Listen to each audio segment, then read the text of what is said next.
इस इंडस्ट्री में रहने के लिए क्या क्या करना पड़ता है? मैंने ऑडिशन दिया, उन्होंने मुझे कहा कि ऑडिशन तो आपका बहुत अच्छा है, बट उनकी जो नज़रें थी ना वो कुछ और बता रही थी।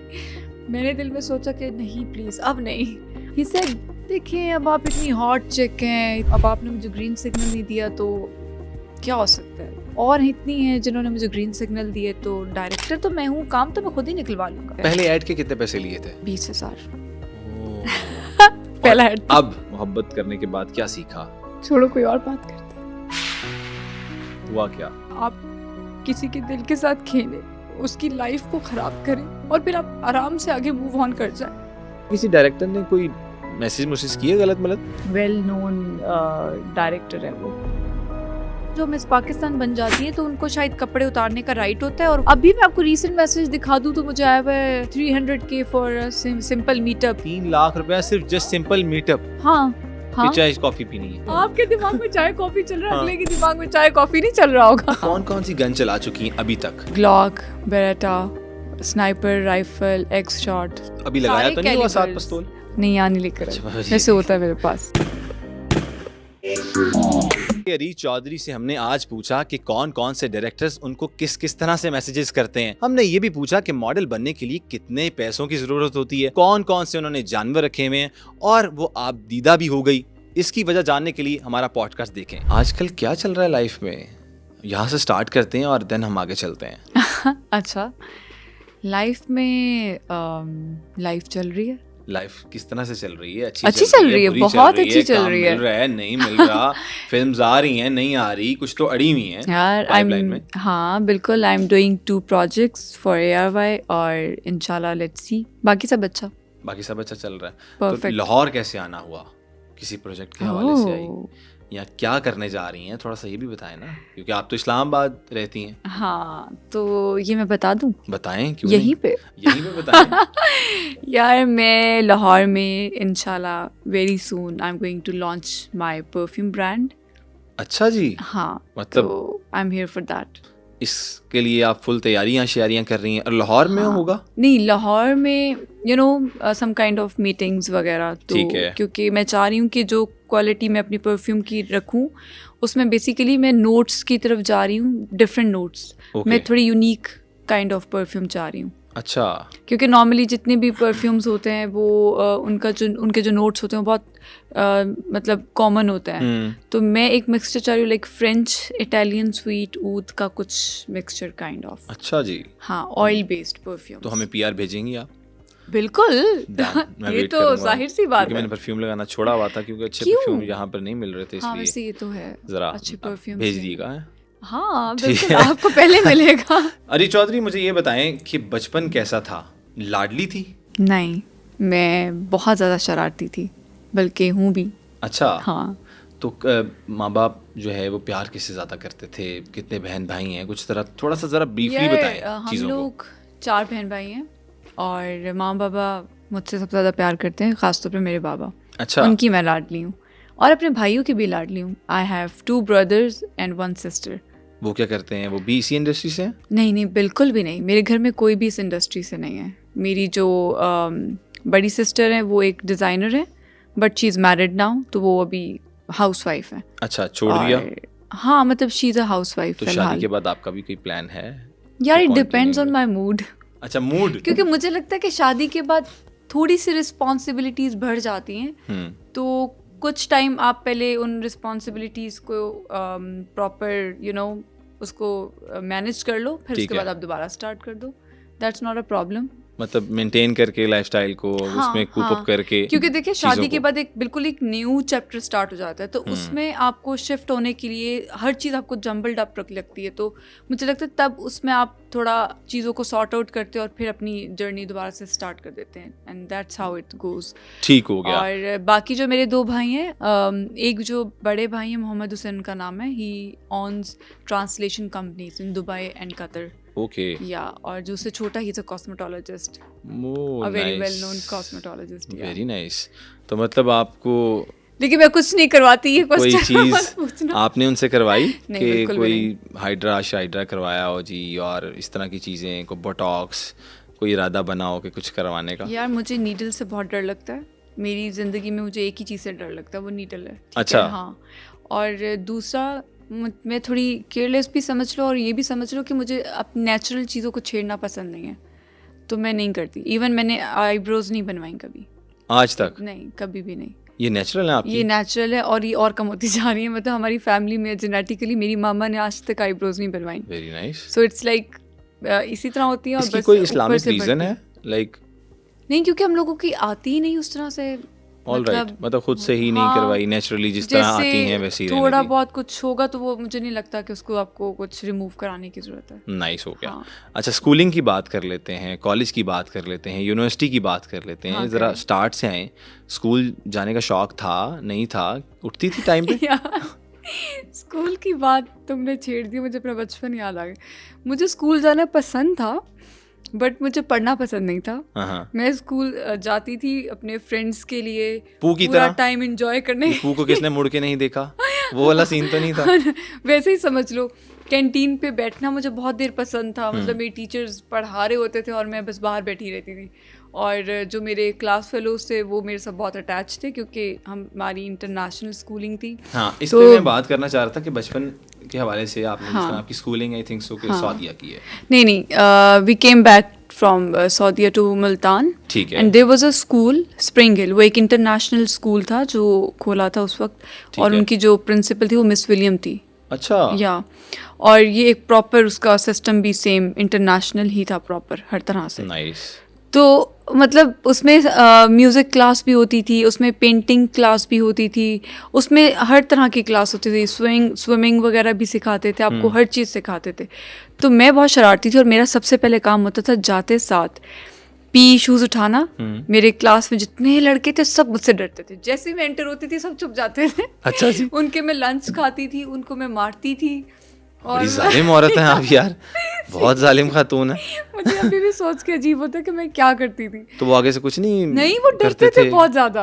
एक बार मुझे याद है एक लड़का था मेरी क्लास में, उसका नाम रिजवान था। पता नहीं अब अगर मुझे देख रहा होगा रिजवान, अगर तो आप देख रहे हैं तो सुन लें, ये आज बता रही हैं आपके बारे में। तो वो लेकर आता था अपने लंच में ब्रेड के ऊपर मलाई और चीनी लगाकर। ओए होए होए। मुझे दूध बहुत पसंद था, मतलब मलाई, ये देसी। बटर, देसी चीज़ें।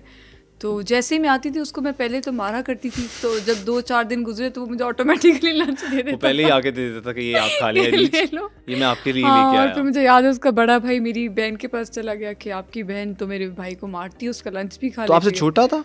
कौन, वो लड़का? हाँ। नहीं, हम सेम क्लास सेम एज में थे। हाँ, तो मैं आपको नहीं जाते ही लगता था कि मारती कभी थी। ये हाथ उठा दे तो क्या होगा? नहीं, रिजवान? मैं बहुत रिजवान क्यों मारे खाते थे इतनी?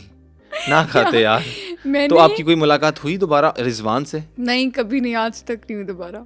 और वो कोई कनेक्शन नहीं रहा, कोई कांटेक्ट नहीं रहा? नहीं। सही हो गया। फिर अच्छा आगे चलते हैं, ये तो हो गई कहानी। हाँ। स्कूलिंग खत्म हो गई? स्कूलिंग खत्म। फिर मैंने ओ लेवल्स किया, ए लेवल्स किया। कहाँ से? तब भी बहुत शरारती थी। बिकन हाउस से। बिकन हाउस से पढ़ी। और देन यूनिवर्सिटी कौन सी गई? लाहौर कॉमसेट्स। ठीक है, कॉमसेट्स। हाँ, वहाँ से क्या किया? मैंने वहाँ से साइकोलॉजी पढ़ी।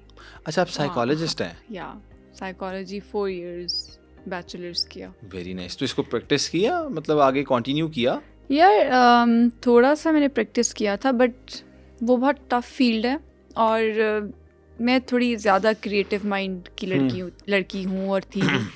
तो इस फील्ड में होने के लिए आपको बहुत सारी चीज़ों में रिजर्व होना पड़ता है। लाइक जब हमारे पास पेशेंट्स आते थे तो आप अपने बाल नहीं खोल सकते। अच्छा। आप ज्वेलरी नहीं पहन सकते हो क्योंकि आपके पास हाइपर पेशेंट्स भी आते हैं और अगर वो आपसे ये कह दें कि उनको ये पसंद आ गया तो आपने उनको उतार के देनी पड़ती है। यू कैन डू दैट कि अगर आप मना कर दो तो हो सकता है वो हाइपर हो जाए, मारे या कुछ भी। ऐसा कोई वैसे आपने देखा सीन? हाँ, मुझे याद है मैंने एक रिहैब सेंटर विजिट किया था, हम सबका था। और वहाँ पे एक पेशेंट था तो वो तो आते जाते मुझे पेपर रोल करके यूं मारता था। मैं कहती थी ये क्या हो रहा है, मतलब आज ये तक रिजवान ना हो रिजवान ही ना हो। अब मेरे लिए ये बड़ी बात है क्योंकि मुझे आज तक किसी ने यूं भी नहीं पता चले रिहैब में बैठा हो, मुझे किसी ने यूं टच भी नहीं किया। तो मैं उस वक्त मुझे प्रोफेशनली अपने आप को, ऑब्वियसली बीइंग अ साइकोलॉजिस्ट, आपको थोड़ा तो अपनी चीज़ें नहीं, आपको अपने इमोशंस कंट्रोल करने आने चाहिए। एक चीज़ तो मैंने सीखी है अपनी फील्ड में, ये मुझे लगता है सब नहीं सीखते। आप बड़े डेंजरस बन जाते हो जब आपको अपने इमोशंस कंट्रोल करना आ जाते हैं। अच्छा। हाँ, लाइक एंगर, सैडनेस, कुछ ख़ास इमोशंस अगर आपको कंट्रोल करने आ जाए तो आपसे ज़्यादा ख़तरनाक और समझदार इंसान कोई नहीं हो सकता। मतलब आपका कंट्रोल है इन सब चीज़ों बहुत पे? अच्छा कंट्रोल है माशाल्लाह, बहुत आपको अच्छा। पता है कि किधर क्या रिएक्ट करना है, हाँ, किधर बिल्कुल। कैसे बिहेव करना है। एग्जैक्टली बिल्कुल। अच्छा। और ये मैंने ऐसा नहीं है कि मुझे कोई फ़ौरन समझ में आया है, ऐसा बिल्कुल भी नहीं है। इट्स लाइक दैट कि मुझे इस पे बहुत टाइम लगा है खुद को समझाने में, क्योंकि ये मैं स्टडीज की वजह से एज अ साइकोलॉजिस्ट नहीं, जो नहीं, आपने नहीं। पढ़ा, 4 साल की डिग्री ली, या बाय नेचर ही इस तरह से अच्छा, सीखती मैं गई? तुम्हें एक बात बताती हूँ। जी। साइकोलॉजी जब आप स्टडी कर रहे होते हो ना, आप मेंटली और नेचुरली जब आप एक चीज़ के बारे में पढ़ रहे होते हो तो आपका माइंड वैसा ही बिल्डअप होना शुरू हो ऐसे ही जाता वैसे है, सोचना शुरू कर देता है। वैसा ही सोचना शुरू कर दिया। आप जो मर्जी कर लें, लाइक जब मैं पहले होती थी तो कोई चीज़ गुजरी पास से या कुछ भी मैंने कभी नोटिस नहीं किया, मैं अपनी धुन में होती थी। पर मैंने एक बार नोटिस की, जब मैं ये पढ़ने लगी बीच बीच में, तो मैं हर चीज़ को बहुत गौर से देखती थी। इसने ये जूता उतारा है तो क्यों उतारा होगा, ये अंदर से क्या सोच रहा होगा, ये बिहेवियर किस बात के लिए होगा। मतलब मैं चीज़ों को बहुत कीनली, बहुत डीपली ऑब्जर्व करने लगी। ठीक है। तो और इसमें सबसे अच्छा बैलेंस तब होता है जब आप अपने माइंड को कंट्रोल करना शुरू करो। फिर मुझे ये लगता है कि जो लोग अपने माइंड को कंट्रोल करना जानते हैं वो किसी का भी माइंड कंट्रोल कर लेते हैं, लाइक वो उनको मैं कहती हूँ कि वो लोग ताकतवर हैं, मेंटली और फिजिकली भी स्ट्रांग होते हैं। ठीक। और अगर आपका दिमाग आपको कंट्रोल करने लग जाए तो फिर आपका अल्लाह मालिक है। अच्छा अरीज, मुझे ये बताएं कि कभी ऐसा हुआ कि आप किसी ऐसी सिचुएशन में फंस गई हों जहाँ पर आपकी साइकोलॉजी आप पे ही फेल हो गई हो कुछ इस तरह का, या आपके इमोशंस और आपकी जो चीज़ें हैं वो कंट्रोल में ना रही हों? यार देखें, आपके जो इमोशंस होते हैं, आप जिनके साथ ज़्यादा अटैच होते हैं वो इमोशंस ज़्यादा वो होता है ना, मतलब आपको फील hit ज़्यादा करते होती है, हैं, आपको फील ज़्यादा होता है। तो घरेलू प्रॉब्लम्स जब होती हैं तो फिर उस टाइम पे आप अपने आप को कैसे मैनेज करते हो, ये बहुत मुश्किल होता है। उस वक्त आप कुछ भी सोच लेते हो, नहीं नहीं अब मुझे ये नहीं करना, मुझे इससे बात नहीं करनी, मुझे इससे बात नहीं करनी, मैं क्यों करूँ, ईगोइस्टिक प्रॉब्लम्स, सैडिस्टिक प्रॉब्लम्स। तो मेन टाइम पे आपके साथ उस वक्त बहुत प्रॉब्लम्स चल रही होती। ठीक है।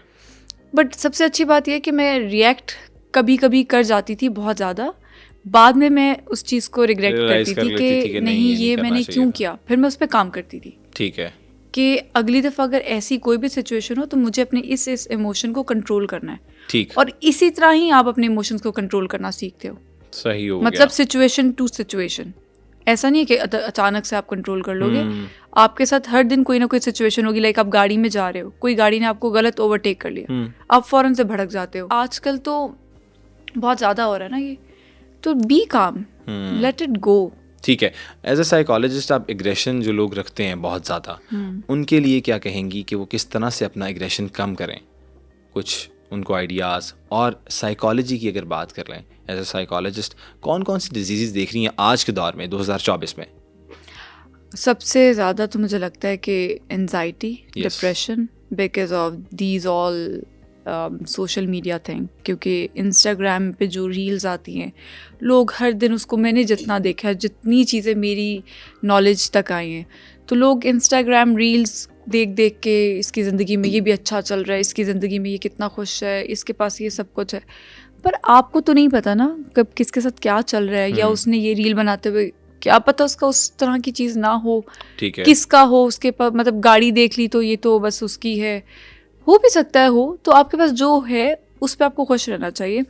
जिन लोगों को एंजाइटी, डिप्रेशन होता है, उनके लिए मैं एक ही बात करूँगी, वो ये सोचें जब इस तरह की कोई सिचुएशन हो और जिस बात पे हो रही हो, तो वो उससे रिलेटेड किसी कम चीज़ को ऑब्जर्व करें। ठीक है। जैसे कि मेरी एक दोस्त थी, उसको ये प्रॉब्लम थी कि यार देखो उसके पास गाड़ी है, मेरे पास नहीं है, मेरे पास यही गाड़ी है कितने सालों से। ठीक है। तो मैंने उससे कहा अच्छा ठीक है तुम्हारे पास ये गाड़ी है। फिर एक दिन जाते हुए मैंने उससे कहा, मैंने हाथ पकड़ा, मैंने उसको दिखाया फुटपाथ पे लोगों को जो गिरे हुए थे, जिनके पास छत नहीं थी सोने के लिए। ठीक है, मैंने कहा इनको देखो, अब तुम इस गाड़ी में बैठ के बताओ, जो लोग लोकल बसेस में ट्रेवल कर रहे हैं, एसी नहीं है उन बसेस के अंदर, क्या हालात हैं, या जो लोग फुटपाथ पर, इनको देख के तुम्हारा क्या ख्याल है? फिर जब उसने उनकी तरफ देखा और उस एंगल से सोचा, तो फिर उसने रियलाइज़ किया कि यार नहीं, मैं तो अगर किसी बंद गाड़ी में जा रही हूँ और मैं बिल्कुल ठीक है, मैं बाद में ले लूंगी। अल्हम्दुलिल्लाह मैं जिस तरह के हाल में हाँ, हूँ, खुश मतलब हूँ। फिर आप अपने से कम चीज को वो तो देखो और कहा भी ऑब्जर्व जाता है करो। ना कि अपने से कमतर को देखें। हाँ, लेकिन उस मोमेंट में देखना जरूरी है जिस टाइम आप ये बात फील कर रहे अच्छा, सोशल मीडिया के बारे में बात कर रहे थे, तो हम्म। मुझे बताएं सोशल मीडिया किस हद तक जो है उसमें हकीकत है और कितना फेक है? हैं। यार सोशल मीडिया के बारे में अगर बात करें तो मुझे लगता है ज़्यादातर चीज़ें तो फेक, ठीक है, और रियलिटी बेस्ड बहुत कम चीज़ें हैं।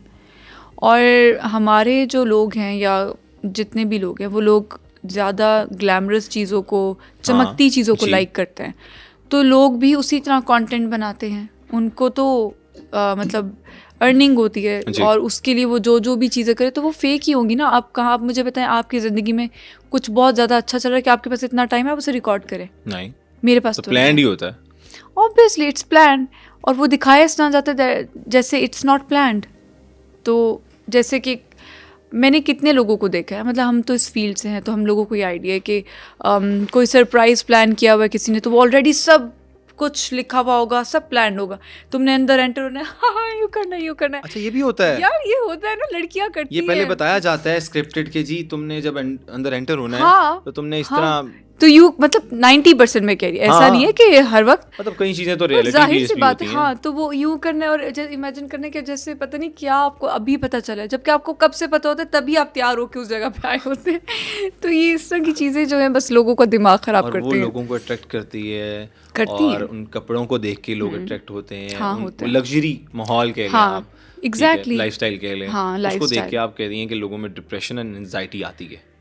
मैक्सिमम इन्हीं चीज़ों से आती है। लाइक आप जब सोशल मीडिया पर चीज़ों को उभरता हुआ देखते हो और आपको लगता है हम कुछ भी नहीं कर रहे, हम कहाँ पे हैं, ये तो यहाँ है, मतलब ये वजह ज़्यादा है। अच्छा, यूथ में आजकल बहुत बड़ा मसला है जब वो किसी और को देखते हैं काम करते हुए या अपने पीयर ग्रुप में देखते हैं किसी को काम करते हुए, हालांकि वो खुद भी बहुत अच्छा काम कर रहे होते हैं, एग्जैक्टली, लेकिन वो एक एंजाइटी और डिप्रेशन का शिकार हो जाते हैं कि शायद हम कुछ नहीं कर रहे।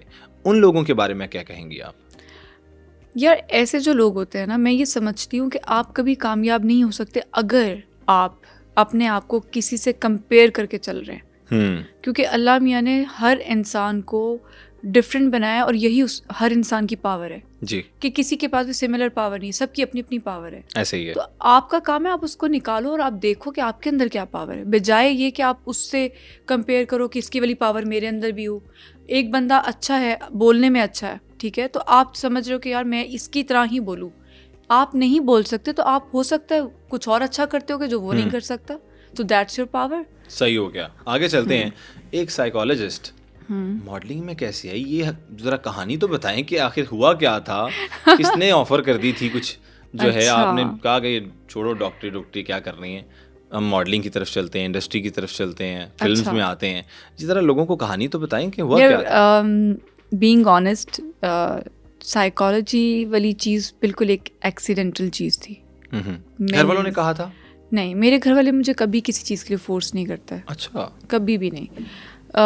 मैं वैसे शुरू से, बचपन से मुझे शौक़ था कि मैं मतलब एक्टिंग वगैरह का और चीज़ों का, और वैसे मैं क्रिएटिव थी।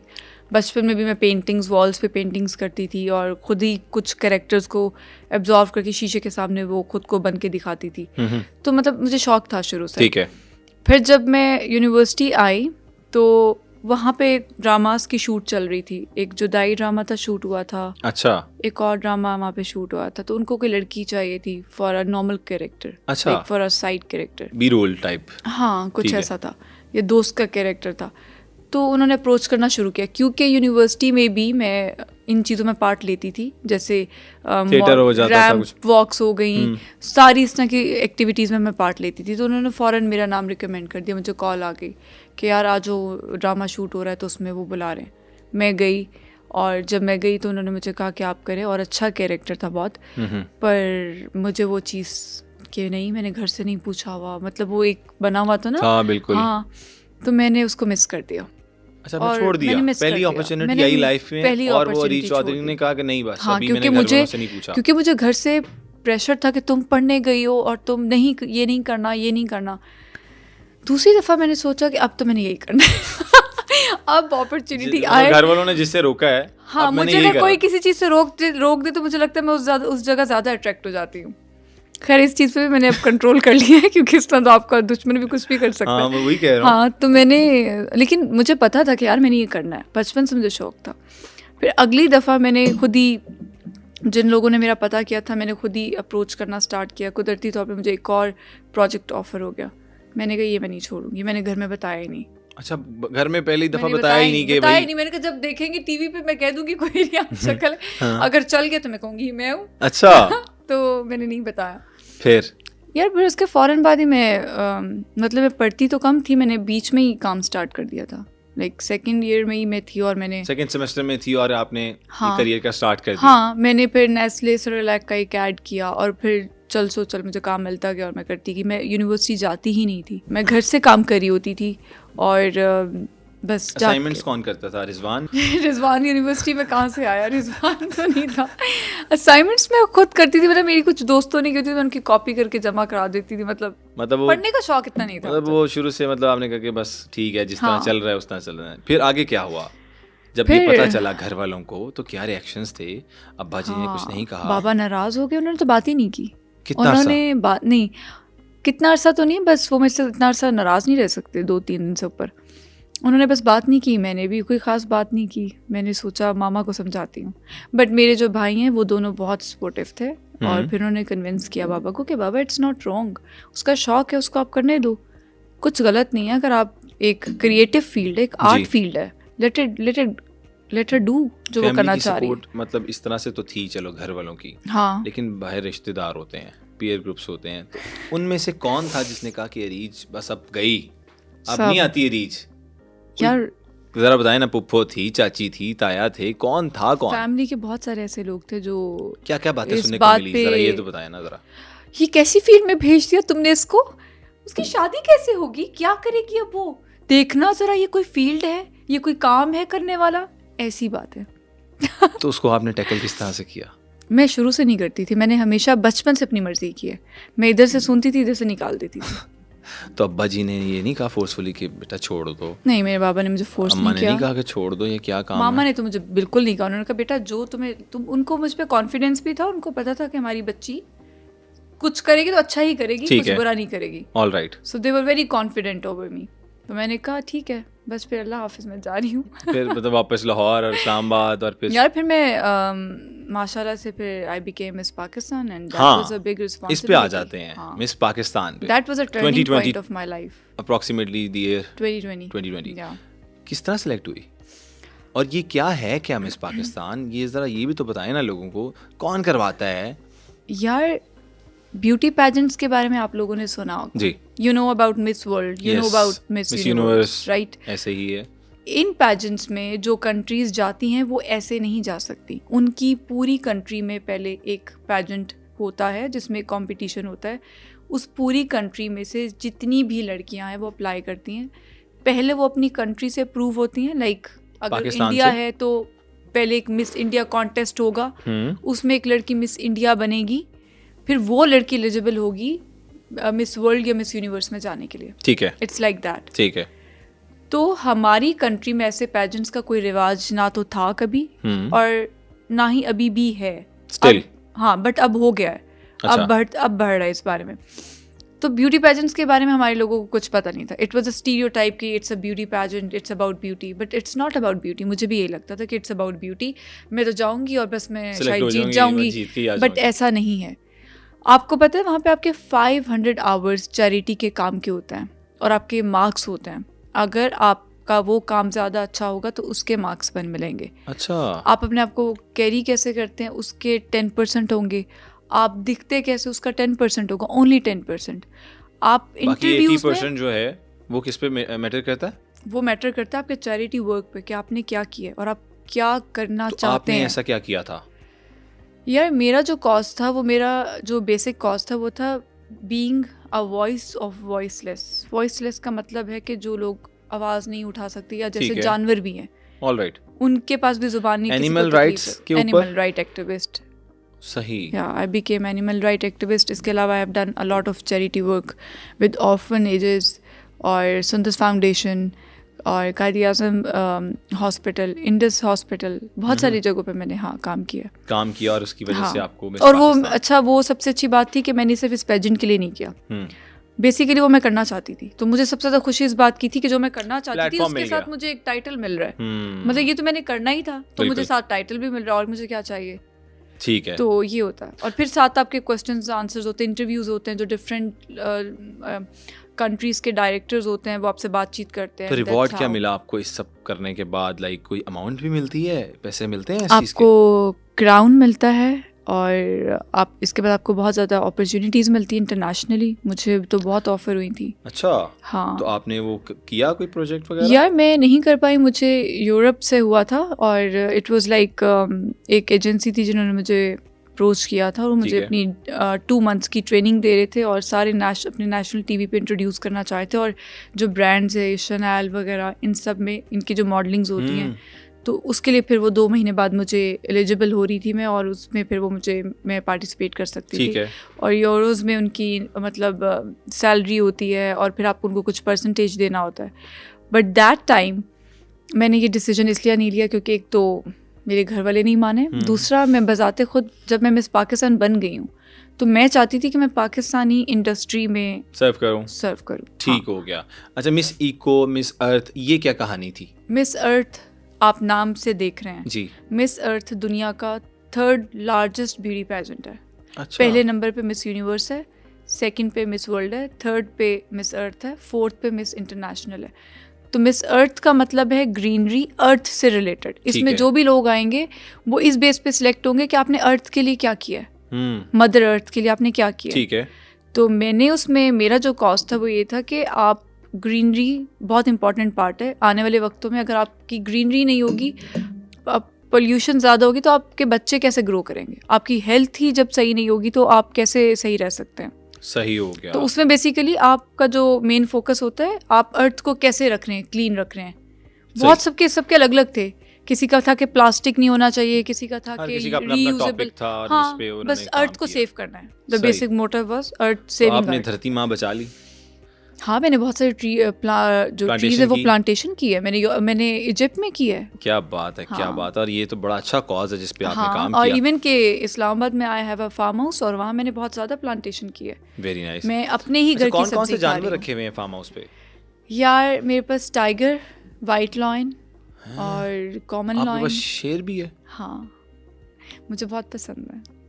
तो वो तो बड़ा वाइल्ड जानवर होता है। हाँ, लेकिन मैं उसकी नेचर को वैसे कभी डिस्टर्ब नहीं किया है। जैसे लोग होते हैं वो उनके ये निकलवा देते हैं। हाँ, मैंने नहीं किया।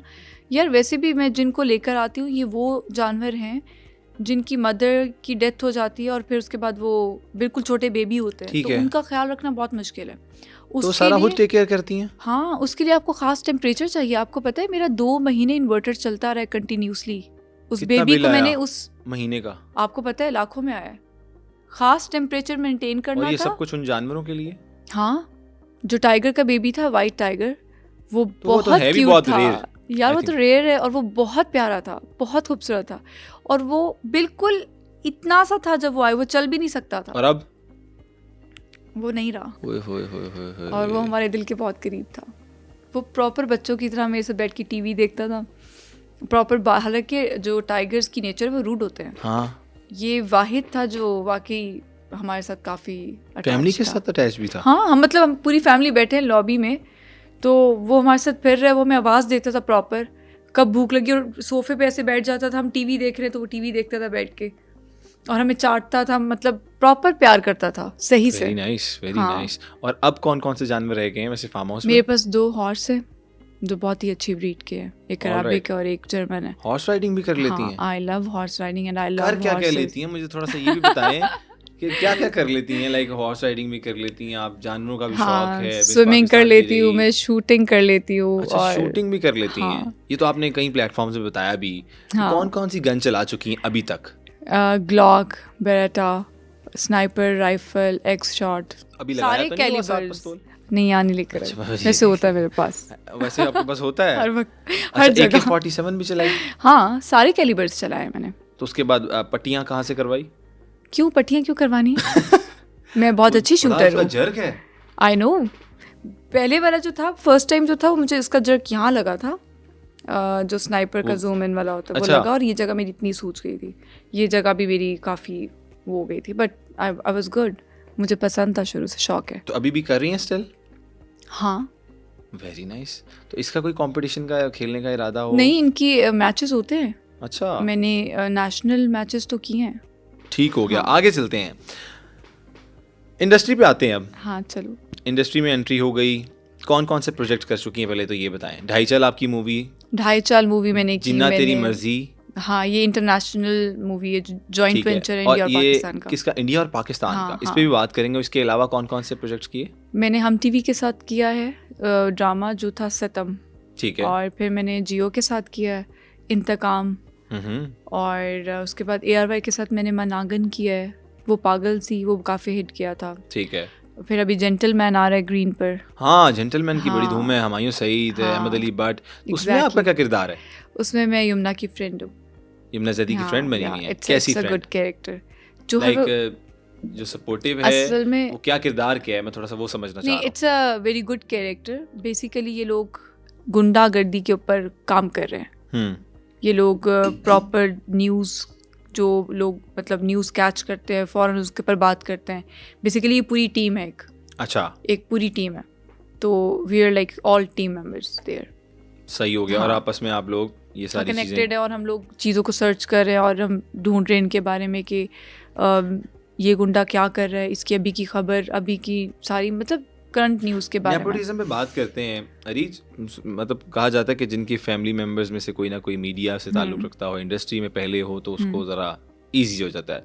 आपका तो इंडस्ट्री में कोई था ही नहीं शायद। हाँ, बिल्कुल भी नहीं। तो फिर किस तरह एंट्री और एक्सेप्टेंस है अब स्टिल? सच बताना है यार, एक्सेप्टेंस है भी, और कहीं पे कभी कभी लगता है कि नहीं भी है, लेकिन मुझे लगता है ये डिपेंड करता है, आप पे डिपेंड करता है। देखो, आप जब जाते हो तो पहली दफ़ा में आपको काम मिलता है, अगर आप अच्छे दिखते हो, आपका कॉन्फिडेंस अच्छा है, वो आपका ऑडिशन लेते हैं, रिकॉर्ड करते हैं, फिर वो आपको चांस देते हैं। पहले ऐड के कितने पैसे लिए थे? पहले ऐड के मैंने लिए थे 20,000। ओह। पहला ऐड। अब तो आई चार्ज वेरी गुड। तो मतलब सिस्टम फिट है। मतलब अगर हम कहें कि कितनी अर्निंग कर चुकी हैं अभी तक, तो हमें ज़रा डिस्क्लोज भी करें ना इस पॉडकास्ट में। ये मैं क्यों डिस्क्लोज करूं? पता तो चले ना कि FBR वाले कहीं देख रहे होंगे री चौधरी किधर है। नहीं, वहां तक मैं नहीं पहुंची अभी अभी नहीं पहुंची? नहीं। कोई इरादा भी नहीं? यार, वहां तक अभी सब्र करें ना, हो जाएगा ना। हो जाएगा। हाँ, इंशाल्लाह। फिर भी क्या क्या अभी ऑन करती हैं पर्सनली? अब्बू ने तो बहुत कुछ दिया होगा, लेकिन अपना? हाँ, सब कुछ ही अपना है। हाँ। लेकिन फिर भी अपना, जो आपने इसी फील्ड से रह के कमाया हो, बनाया हो, जो आप बताना चाहें। यार, मैं आपको एक बात बताऊँ, इस फील्ड में आप जितना अर्न करते हैं उससे कहीं ज़्यादा आपके अपने ऊपर लगता है, आपकी ग्रोथ के लिए, आपकी ग्रूमिंग के लिए, और आपके सर्वाइवल के लिए। आपकी ग्रूमिंग का खर्चा कितना है approximately monthly? Because I am living in Karachi and I don't own apartment there, it's like rented one. Alright. और in Karachi residence is quite expensive, because वहाँ पे रिहाइश थोड़ी अच्छी वाली अगर आपको चाहिए तो वो महंगी है। सही कह रही हैं। तो टू मेंटेन योर लाइफस्टाइल, तो आप उससे कॉम्प्रोमाइज़ तो नहीं कर पाते, तो वो मुझे काफ़ी ज़्यादा पड़ता है। तो अप्रॉक्सीमेटली क्या मंथली आपकी, क्या मतलब कहते हैं ना, ग्रूमिंग के ऊपर कितने पैसे लग जाते हैं? यार, 5 तो कहीं नहीं गया। 5 लाख री चौधरी की हाँ, ग्रूमिंग पे लग तो जाते हैं। नॉर्मल सी बात है कि आराम से खर्च ऐसे ना कहीं नॉर्मल मुझे नहीं, सीरियसली मुझे लगता है कि यहाँ पर लगता है कि लोगों को लगता है कि नहीं। मैंने देखिए 250 रुपए की शेव करवाई यार, वो हफ्ता चलाएंगे और उसके बाद फिर दोबारा करवा लेंगे। हाँ, लेकिन लड़कियों का काम ऐसा नहीं है। आप जाएं लड़कियों के पॉलर्स में, और जरा आप जाएं नेल बार्स में, और आपको पता चले कि ये सब चीजें like taking care of yourself is very important. अच्छा, कोई इंडस्ट्री में कोई ऐसा नाम जो आप कहती हो कि ग्रूमिंग भी नहीं है, बोलना भी नहीं आता, कुछ भी मतलब एक्टिंग स्किल्स भी नहीं है, लेकिन काम बहुत तगड़ा कर रही हैं और चार्ज भी बहुत अच्छा कर रही हैं, कोई ऐसा नाम? यार, वैसे मैंने इतना कभी किसी को फोकस नहीं किया, मैं अपने आप से बाहर नहीं निकलती। मुझे लगता है कि ऐसी कई लोग आए हैं, बट दूसरी तीसरी दफ़ा में उन्होंने भी अपनी ग्रूमिंग पे काम कर ज़रूरी है। हाँ, तभी तो वो आगे आते हैं फिर। सही हो गया। हम चलते हैं हमजा अली अब्बासी की तरफ। अल्लाह, क्या रिश्ता है आपका हमजा अली अब्बासी से, तरह ये तो बताएं लोगों को। यार, जो हमजा अली अब्बासी की मदर हैं, वो हमारे जो मेरे जो फादर हैं उनकी रिलेटिव है। अच्छा, तो कभी मुलाकात हुई? बहुत दफा। तो क्या We have a कैसे, good family terms. तो क्या नेचर क्या है हमजा अली अब्बासी की? Yeah, he's a very humble person. He's very kind. हाँ, और Very बहुत nice. डाउन टू अर्थ था। उनकी वजह से कोई हेल्प आउट मिली, कोई मैंने कभी कुछ जिंदगी हुआ में किस तरह के, यार हमजा यार I don't ये like ड्रामा करवा taking- दो, ये मुझे यहाँ पर जरा वो Honestly ऑडिशंस चल रहे speaking, हैं? I don't like taking help or favor from anyone else. I like to go by my own. This is how I feel satisfied. अच्छा, मतलब हाँ, कभी सिफारिश का मैंने कभी इस्तेमाल ही नहीं नहीं कहा किया? है, मैंने नहीं कहा कभी जिंदगी में हमजा को, मैंने कभी नहीं कहा। हमजा ने कभी कहा कि यार मौला जट की बात करते हैं ना, मौला जट में भी I was not here. अच्छा, आप I यहाँ was नहीं थी? traveling international. हाँ, I was doing my beauty pageants. अच्छा, उस टाइम हाँ, आप बाहर थी, हाँ, बाहर लेकिन थी। किरदार की ऑफर हुई थी? नहीं, मुझे नहीं हुई थी। नहीं हुई थी। नहीं। अच्छा, मुझे ये बताइएगा रीच कि इस इंडस्ट्री में रहने के लिए क्या क्या करना पड़ता है? इस इंडस्ट्री में रहने के लिए आपको बहुत कुछ करना पड़ता है। फॉर एग्जाम्पल क्या क्या, जरा थोड़ा सा एलेबोरेट करें इस चीज़ को। बहुत हार्श रियलिटीज़ हैं कुछ इस इंडस्ट्री के बारे में, जैसे कि देयर आर सम डायरेक्टर्स जो मतलब आपको एक्सप्लॉइट करने की भी कोशिश करते हैं, और फिर उसके अलावा आपके वहाँ पे फेवरिज्म बहुत ज़्यादा है, लॉबी सिस्टम बहुत ज़्यादा है। आप डिज़र्व करते होंगे, आप सेट पे होंगे, अगले दिन आपको निकाल देंगे, आपको नहीं पता, क्योंकि उनकी अपनी कोई फेवरिज्म होगी तो वो उनको आगे ला के मतलब काम किए हुए इंसान को भी वो निकाल कर दूसरी किसी बंदी को ले आएंगे। So it's like that, even if you are signing a contract, फिर भी कुछ ना कुछ बदल सकता है। कॉन्ट्रैक्ट करने के बाद भी चेंज हो सकता है? हाँ।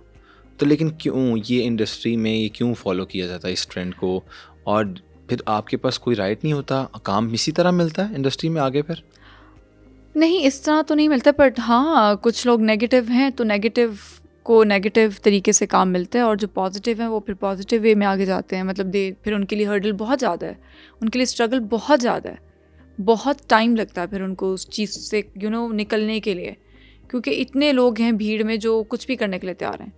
You understand? आपके सामने कोई मतलब Yeah, जो I have आपने an देखा, example. I have a कोई very example open बताएं कि example. क्या? There is a director, I won't take his name.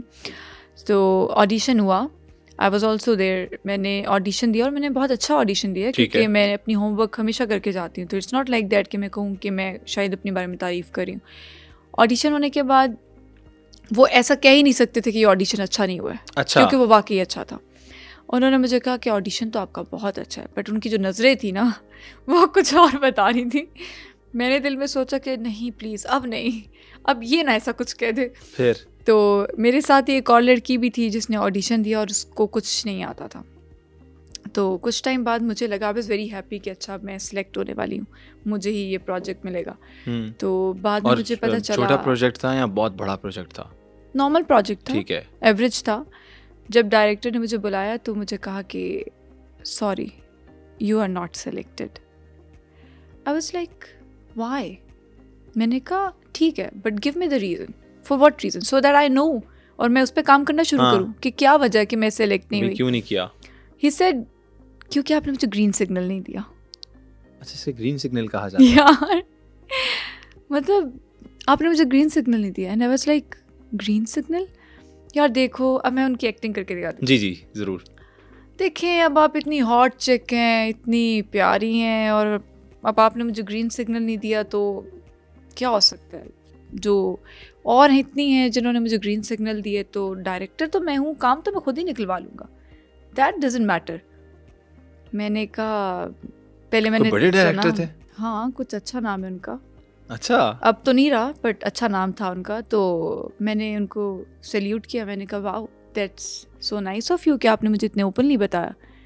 तो फिर आप अपने नई सिलेक्शन के साथ जाएं, अल्लाह हाफिज़। उस वक्त तो मैंने उनको बड़ा स्ट्रांगली जवाब दे के मैं चली गई। हाँ। बट जाने के बाद मैं बहुत रोई कि यार हर दफ़ा यही क्यों है, वाई, यही एक चीज़ इनके माइंड में क्यों बनी हुई है। तो मैं रोई और फिर मैंने अपने आप को काम डाउन किया। फिर मैंने सोचा कि नहीं, ये कोई आखिरी चीज़ नहीं है, 10 में से अच्छे लोग भी हैं, उनके साथ भी काम किया जा सकता है अपने आप को और इम्प्रूव करके। तो जब मैं वापस आई तो मुझे पता चला कि सब कुछ होने के बाद वो लड़की जब सेट पे आई, अगले 2-3 दिन बाद जब भी आई वो, तो जाहिर सी बात है एक सेट की कोस्ट होती है और उन्होंने वो जो कुछ भी उस पर लगाया हुआ था, तो उनको तो एक्टिंग अगर आप नहीं करके देंगे, उस दिन में जितने सीन लिखे हैं वो नहीं करके देंगे, तो उनका नुकसान होगा जिन्होंने अपने पैसे लगाए हुए, रेंट पे किया होता है, प्रोडक्शन अब वो जो डायरेक्टर थे वो आगे अपने आप में, क्या तुमसे हो ही नहीं रहा, क्या है ये, क्या कचरा ले आए हो, ये वो। अब वो लड़की शक्ल देख रही है कि हाँ भाई मतलब अब करवाओ मुझसे एक्टिंग। तो कुछ टाइम बाद मुझे कॉल आ गई, मुझे कहते कि हमें अर्जेंटली आप सेट पे चाहिए। मैंने कहा बट आई टोल्ड यू कि मतलब मैं इस तरह तो बिल्कुल नहीं आने वाली हूँ। उन्होंने कहा भाई हम इस बारे में बात ही नहीं कर रहे, इस वक्त हमारा सेट फंसा हुआ है, आप आए। मैंने कहा फिर मेरा बजट वो नहीं होगा। उन्होंने कहा बीबी आप मुंह से जो बजट निकालेंगे आप पूरा करेंगे, आप पहुंच जाए सेट पे। क्या बात है। मैं उस सेट पे गई फिर उसके बाद, लेकिन मुझे उस बंदे से दोबारा ये चीज़ फील नहीं हुई कि वो ग्रीन सिग्नल मांग रहा है। ना फिर तो ऐसे फ्रेंडली बिल्कुल फ्रेंड्स बन गए हम। मतलब ये उनके साथ होता है जो करना चाहें, लेकिन आप मतलब हमारे साथ भी गलत हो जाता है ना, जो लोग सही होते हैं ऐसे ही है। उन बेचारों का क्या कसूर है यार, उनको ये तो एक लड़की थी जिससे नहीं हो सका, कुछ लड़कियां कर भी लेती हैं सही से, तो फिर वो आगे भी निकल जाती है जल्दी, ऐसे ही है, फिर फटाफट नीचे भी गिर जाती है। लेकिन एक चीज़ है, मैं ये मानती हूँ कि ये एक ऐसा स्टेप है कि अगर आप इसे उठा लेते तो फिर आपने पूरा टाइम यही काम करते रहना है। ये नहीं कि आपने अगर ये किया है आगे जाके आप नहीं करना, क्योंकि हमारी जो फील्ड है ये इतनी इंटरकनेक्टेड है, हर बंदे को हर बंदे के बारे में पता होगा ऑटोमेटिकली। अच्छा, कभी किसी डायरेक्टर ने कोई मैसेज किया गलत मतलब? हाँ बिल्कुल। क्या, कौन से डायरेक्टर ने, मतलब क्या डिमांड क्या की? नाम तो मैं नहीं बता सकती, लेकिन बहुत ही वेल नोन डायरेक्टर है वो, उनके ड्रामास काफ़ी हिट किए। अच्छा, कोई ड्रामे का नाम ही बता दें यार। ये मैं नहीं बता सकती, ठीक है। तो फिर आपने मतलब उन्होंने भी कुछ इसी तरह की डिमांड्स की? इस तरह की डिमांड तो नहीं थी, but it was a kind of relationship demand. But obviously इतने एज डिफरेंस के साथ आप ऐसी बात कैसे कर सकते हो? शादी का कहा उन्होंने भी? नॉट शादी। अच्छा, मतलब वो वाला रिलेशन, जस्ट अ रिलेशनशिप। हाँ सही। और आपने इनकार कर दिया फिर? ऑब्वियसली। टीम अगर बात करें तो मतलब कितने % लोग हैं जो कि पॉजिटिव हैं और कितने % नेगेटिव हैं? यार 80% नेगेटिव है, 20% लोग पॉजिटिव है, और वो बड़े मुश्किल से मिलते हैं, और बड़ी मुश्किल से मतलब आपको उन लोगों के साथ डील करना पड़ता है। लाइक नेगेटिव लोगों के साथ आपको बहुत मुश्किल से डील करना पड़ता है। तो प्रॉब्लम्स भी क्रिएट करते हैं, रोड़े भी अटकाते हैं। यार आप ये देखो कि मेरा स्टिल शूट था, और बड़ा एक वेल नोन ब्रांड है जिसके लिए मुझे अप्रोच किया था, और उसमें जो उन्होंने नीचे लोग रखे होते हैं कोऑर्डिनेट करने के लिए, उसने मुझे मैसेजेस पे स्वीटी बुलाना शुरू कर दिया। अच्छा। मैंने कहा यार स्वीटी, मैंने कहा ये तो मुझे किसी ने नहीं कहा। मैंने कहा स्वीटहार्ट आप मुझे ये बताएं अभी आप कहाँ हैं? अच्छा। तो उसने भी, वो भी हैरान हो गया। तो नहीं ले गई? सुनो ना, वो भी हैरान हो गया। उसने कहा ये क्या, ये तो राजी होगी लगता है। Green signal. हाँ ग्रीन सिग्नल मिल गया। मैंने कहा मुझे बताएं, मैं चाह रही हूँ शूट से पहले हम एक दफ़ा ज़रा कपड़े देख लें और मैं ज़रा चेक कर लूँ, मैं आपके पास आ जाऊँ। खुश हो गया, उसने मुझे लोकेशन भेज दी, आ जाए। अच्छा। मैंने अपने गार्ड्स उठाए, मैंने कहा चलो भाई आज तो बड़ा अच्छा शिकार है। मैं गई। गार्ड्स भी रखे हुए हैं इस काम के लिए? हाँ। जो तंग करेगा उसको? वैसे तो मैं खुद भी काफी हूँ, लेकिन हाँ ऑब्वियसली आई हैव, मेरे पास सब कुछ मौजूद होता है, और मुझे बड़ा शौक है ऐसे लोगों को यू नो दिन में तारे दिखाने का। अच्छा, मैंने कहा चलो यार अभी तो इतने मजे का स्वीटी किसी ने बोला, मुझे इतने प्यार से आओ उसको बताएं स्वीटी क्या होता है। उस बेचारे के साथ मैं गई, और जब तक मैं पहुंची उसे लोकेशन भेजी, तो मुझे नहीं पता उसने मुझे कहाँ से देखा, पर उसने देखने के बाद मुझे ब्लॉक कर दिया। मैं कॉल्स करती रही, मैंने कहा स्वीटहार्ट फोन तो उठाओ, जानू आई वेटिंग हियर। अच्छा जी। उसने मेरा फोन ही नहीं उठाया। मैंने फिर वहाँ जो बंदा खड़ा था मैंने उससे कहा कि मैंने कहा ये मैं ड्रेसेस के ट्रायल के लिए आई हूँ, आप मुझे प्लीज़ बता दें वो किधर है। वो कहते वो ऊपर है।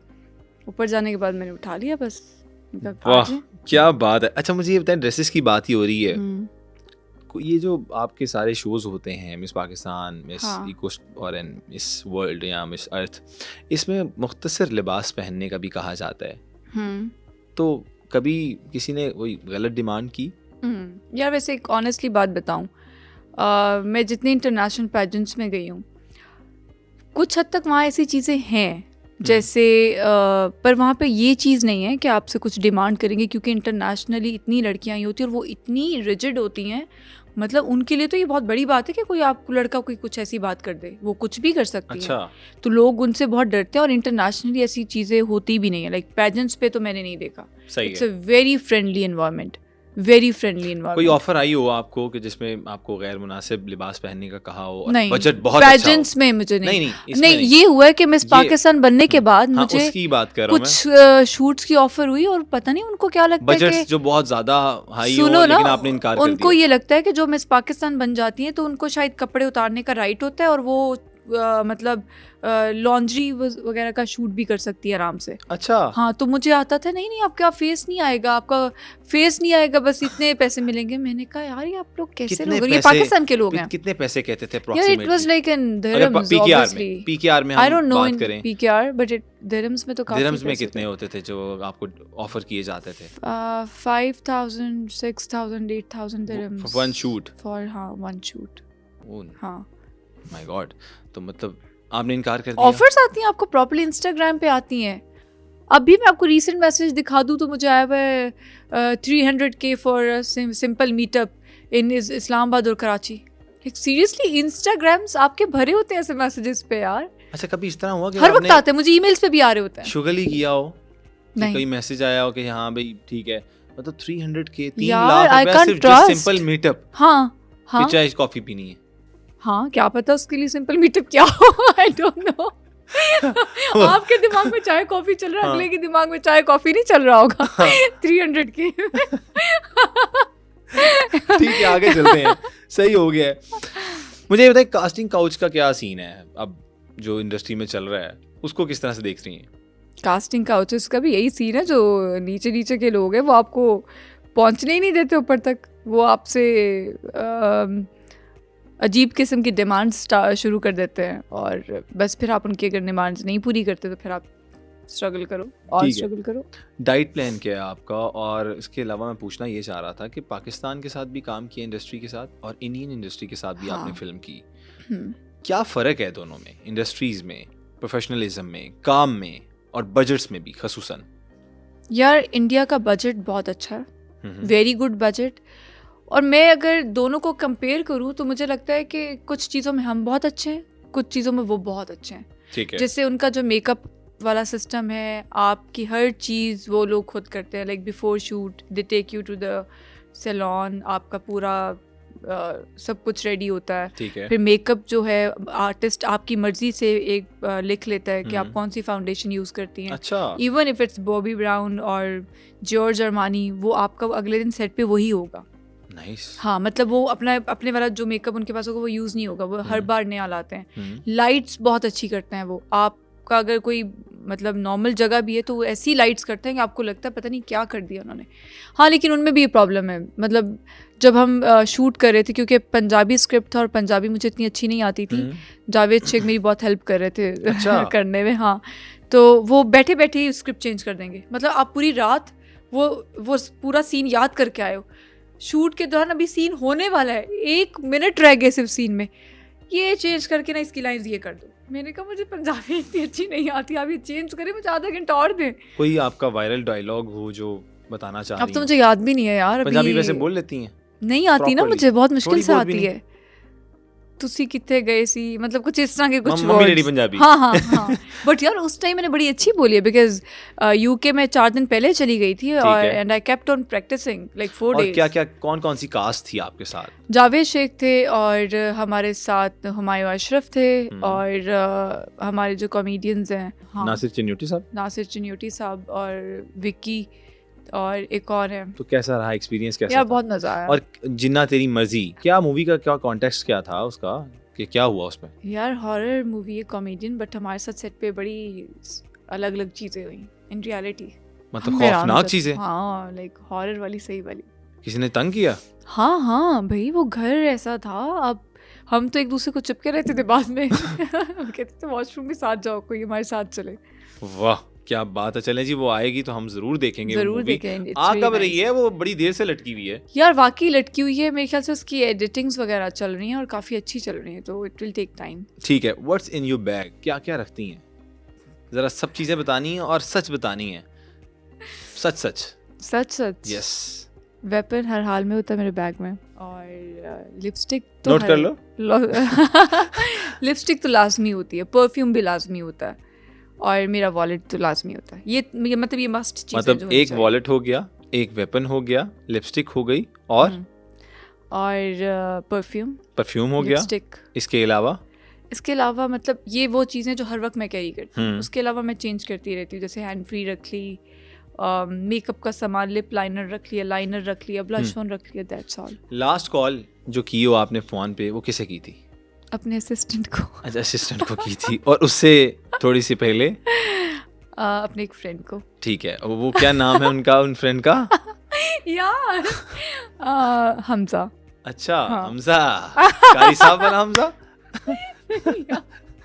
इतनी डिटेल में बता रही। ठीक है जी, आगे चलते हैं। मुझे ये बताएं, बड़ा पर्सनल सवाल है। क्या? ये बताएं कि आपको कभी मोहब्बत हुई? कब? कैसा एक्सपीरियंस रहा? मोहब्बत करने के बाद क्या सीखा? अभी दिल की धड़कन तेज हो गई है। क्यों?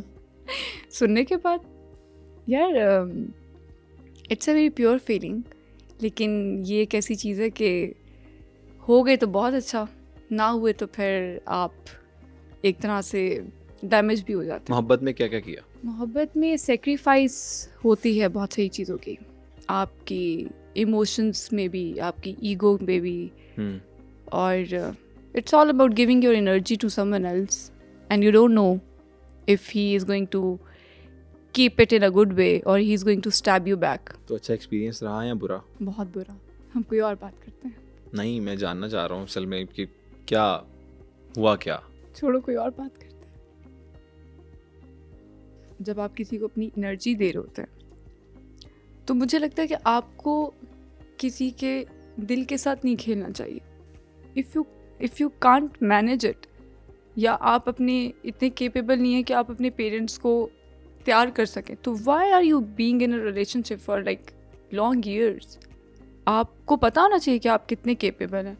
आप किसी की टाइम वेस्ट कर रहे हैं, किसी की एनर्जी वेस्ट कर रहे हैं, किसी के दिल के साथ खेल रहे हैं। दिल एक ऐसी चीज़ है, मुझे लगता है कि आपको उसके साथ नहीं खेलना चाहिए, क्योंकि उसमें आपने अल्लाह को रखा होता है, और जब आपका किसी की वजह से एक आंसू भी गिरता है तो वो अल्लाह तक पहुंचता है। एंड दैट्स वेरी बैड कि आप किसी के दिल के साथ खेलें, उसकी लाइफ को ख़राब करें और फिर आप आराम से आगे मूव ऑन कर जाए। लेकिन इट्स वेरी डिफ़िकल्ट। आपको कभी इतनी लिबर्टी नहीं देनी चाहिए कि कोई आपकी ज़िंदगी में आए और उसको ख़राब करके चला जाए। क्योंकि अभी देखो, हो सकता है मेरे जैसी स्ट्रॉन्ग पर्सनैलिटी को संभालना इतना मुश्किल हुआ। I was on a death bed for a year. Death bed? Yes. और लिटरली डॉक्टर्स वाज लाइक कुछ है ही नहीं, हम क्या देखें इसमें। आई वेंट ऑन उम्रा, और तुम सोचो सबसे बुरी चीज़ मुझे पता है क्या लगी? सबसे बुरी चीज़, अल्लाह के घर में सब लोग ना बुरी चीज़ों को भूल जाते हैं, अच्छी चीज़ें याद रखते हैं। मैं बैठी हूँ और मैं कुरान पढ़ रही हूँ काबा के सामने, रात का टाइम है, 3 बजे का। मैंने कॉन्टेक्स्ट निकाले हुए, मैं सबको स्क्रॉल डाउन कर रही हूँ, सबके लिए अच्छी अच्छी दुआ कर रही हूँ, स्माइल है फेस पर। अचानक से उस बंदे का नाम आया, ठीक है। यू नो व्हाट, मेरा मुंह स्टोन्ड हो गया, मेरी आंखों से आंसू निकले और एक बुरी बद्दुआ निकली। यार लोग सही कहते हैं, बद्दुआ कभी सोच के नहीं दी जाती। दिल रुक जाता है और आपके दिल के अंदर से एक आह निकलती है। और मैंने फटाफट कुरान बंद कर दिया कि ये मेरे दिल से क्या निकल रहा है, मतलब मैं नहीं चाहती है।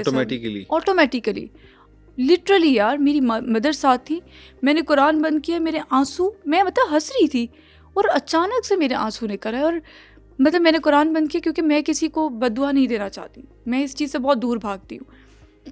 जब मैं वापस गई तो मैंने अपना कुरान भी पूरा ख़त्म नहीं किया। I was lying on bed, और मैंने मामा से पूछा कि मामा, इस जगह पे भी आके अगर किसी के लिए आपके दिल से आह निकले तो इस बात का क्या मतलब है? रब के घर, अल्लाह हाँ, का पाक घर। मामा ने कहा कि बेटा वो बहुत बदनसीब इंसान है कि तुम इस पाक जगह पे आके भी, इसका मतलब है उसने तुम्हें इतना हर्ट किया अंदर तक। हुआ क्या कि उसकी वजह से आपके दिल से ऐसी कोई चीज़ निकली है उस जगह पे। वो भी न्यू यंग जनरेशन है, उन्हें क्या कहेंगी, मैसेज क्या देंगी? मैं उनको ये मैसेज दूंगी कि अपने ड्रीम्स हमेशा पूरे करने चाहिए, और जो आपके लिए राइट इंसान होगा ना, वो आपको अपने ड्रीम्स छोड़ने के लिए कभी नहीं कहेगा। वो हमेशा आपका साथ देगा, हमेशा आपको उस चीज़ में सपोर्ट करेगा, आपके लिए सपोर्टिव होगा और आपको ग्रो करने देगा और ख़ुद भी ग्रो करेगा। ठीक है।